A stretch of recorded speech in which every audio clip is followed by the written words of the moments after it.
નમસ્કાર, હું ચૌધરી પ્રિયદર્શન. સ્વાગત છે આપણું ખલાસી ન્યૂઝ ચેનલમાં. ગઈકાલે એટલે કે 26મી જાન્યુઆરી પ્રજાસત્તાક દિનની નિમિત્તે સમગ્ર દેશમાં હર્ષ અને ઉલ્લાસ સાથે ઉજવણી થઈ ગઈ. ડોક્ટર બાબા સાહેબ આંબેડકર દ્વારા તૈયાર કરવામાં આવેલું બંધારણ 26મી જાન્યુઆરી 1950ના રોજ લાગુ કરવામાં આવ્યું. 75મી પ્રજાસત્તાક નિમિત્તે ઉજવણીના ખૂબ ધામધૂમપૂર્વક સમગ્ર દેશમાં કરવામાં આવી. જ્યારે તાપી જિલ્લાના સોનગઢ તાલુકાના હનુમંતિયા ગામ ખાતે લોકોમાં પ્રજાસત્તાક દિનની ઉજવણીમાં ચાર ચાંદ લાગી ગયા હતા. હનુમંતિયા ગામના લોકોમાં ઉત્સાહ અનેરો જોવા મળ્યો હતો. અગાઉ હનુમંતિયા ગ્રામ જૂથ ગ્રામ પંચાયત જુનવાડ ગામમાં ગ્રામ પંચાયત સાથે હતું, જેની લાંબી લડત બાદ હનુમંતિયા ગ્રામજનોમાં જુનવાડ ગ્રામ પંચાયતથી વિભાજન થઈને હનુમંતિયા ગ્રામ પંચાયતની સ્વતંત્ર ગ્રામ પંચાયત મળી. જુનવાડ ગ્રામ પંચાયતમાં અગાઉ જુનવાડ, ટીચકિયા, મોહડી અને હનુમંતિયા આ ચાર ગામો મળીને જૂથ ગ્રામ પંચાયત ચલાવતા હતા. આ જૂથ ગ્રામ પંચાયતમાં હનુમંતિયા ગામને વિકાસની વ્યાખ્યાથી અલગ રાખવામાં આવ્યું હતું.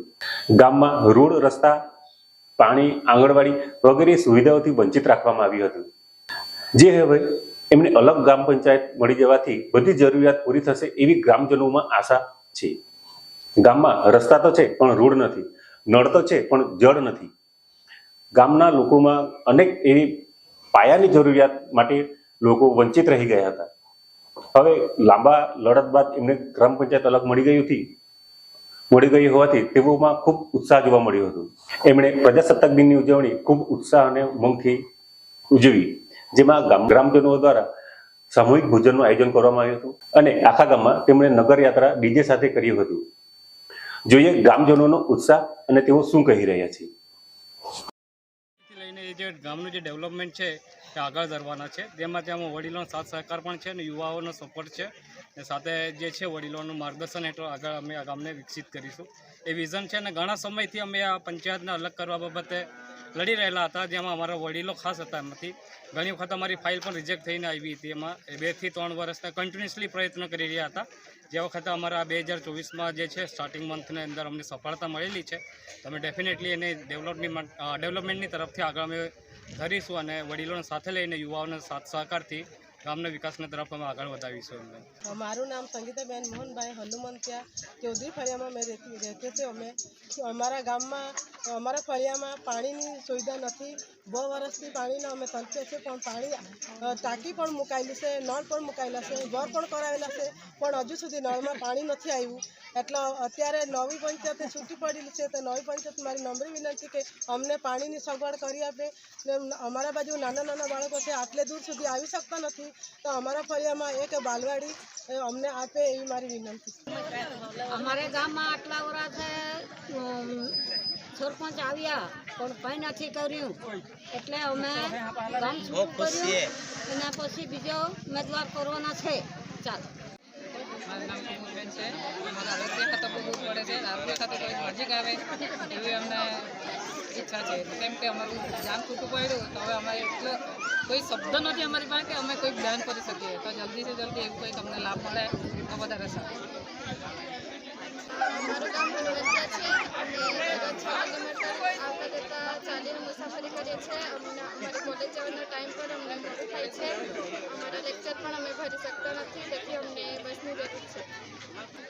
હનુમંતિયાથી ટીચકિયા સુધી અમને ચાલીને જવું પડે છે, તેથી અમને બસની જરૂર છે. હનુમંતિયા ગામમાં ઘણા વર્ષોથી બસની સુવિધા નથી અને અમે બસની સુવિધાઓ માટે ઘણા પ્રયત્ન કર્યા, પણ હજુ સુધી બસ નથી આવી અને અમને રેગ્યુલર બસ પણ જોઈએ છે અને બસ સ્ટોપ પણ જોઈએ છે. સંઘર્ષ હતો કે અમે ગામને અલગ કરીએ અને ગામમાં અમે સુવિધા કરીએ. પાણીની સુવિધા અમારે ત્યાં નથી. અમારે અહીંયા છે ચૌધરી ફળિયામાં અમે ગામની સુવિધા પાણીની નથી. તો પાણી અમને ખાસ કરીને ચૌધરી ફળિયામાં પાણી જરૂર છે. એટલા માટે બી લડત અમે ગઈ વર્ષે બી મામલતદાર પાસે ટીડીઓ પાસે ગયેલા અને સુવિધાને માટે અમે રજૂઆત કરી હતી અને એક ગ્રાન્ટ આવી છે, પરંતુ અત્યારે કામ શરૂ થયું નથી. એ શરૂ કરવાને માટે અમે આગળ વધી રહ્યા છે. બધા આખા ગામના વડીલો, આખા ગામના જુવાનો અને નાના મોટા સર્વ માટે જય હિન્દ. મારું હનુમંતિયા ગામ પાછલા લગભગ 50 વર્ષોથી જૂનવાણ જૂથ ગ્રામ પંચાયત સાથે અમારું જૂથ પંચાયત ચાલતી આવી અને એ જૂથ પંચાયતની અંદર 4 ગામડાઓ છે અને એને કારણે જે વિકાસ થવો જોઈએ ગામની અંદર એ વિકાસ મળતો નહીં હતો. જે ગામનો સરપંચ બને એ જ ગામની અંદર અમુક કામો થાય પછી બીજા ગામો એમ જ રહી જાય. એ રીતે અમારું ગામ આટલા વર્ષથી કમસે કમ મારા ખ્યાલ પ્રમાણે 45 વર્ષ પહેલાં એકવાર અમારે ત્યાં સરપંચ બન્યા હતા હનુમંતિયાની અંદર. ત્યાર પછી 45 વર્ષ પછી કોઈ સરપંચ નહીં. એટલા માટે 45 વર્ષનો આટલો લાંબો ગાળો અમારા ગામને કોઈ સુવિધાઓ નહીં મળી. રોડ, રસ્તા, પાણી યા કંઈ જે સરકારી લાભો લોકોને માટે આવતા હોય એ લાભો નહીં આવી શક્યા અને એને કારણે બધી જ રીતે PM આવાસ યોજના હોય ઘણી બધી રીતે લાભોથી અમારા ગામના લોકો વંચિત રહ્યા છે અત્યાર સુધી. એટલા માટે ગામ ઘણી બધી રીતે પછાત છે.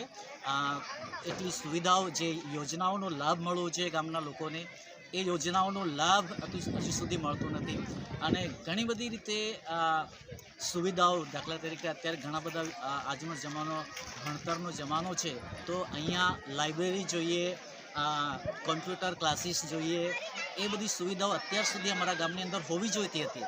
પરંતુ દુર્ભાગ્યની વાત છે કે અમારું ગામ એ બધી યોજનાઓથી સુવિધાઓથી વંચિત છે.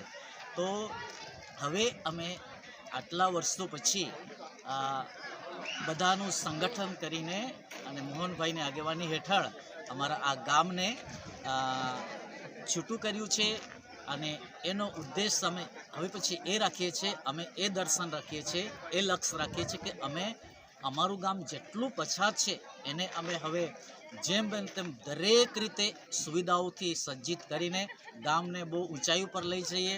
દરેક જે સુવિધાઓ નથી મળી, યોજનાઓનો લાભ નથી મળતો એ બધી જ યોજનાઓ અહીં આવે અને અહીંયા જે નદી કિનારો પણ છે હનુમંતિયા ગામનો એ ઘણા બધા અહીંયા રિવરફ્રન્ટ વગેરેની પણ અહીંયા સુવિધા કરીને ગામને ડેવલપ કરી શકીએ.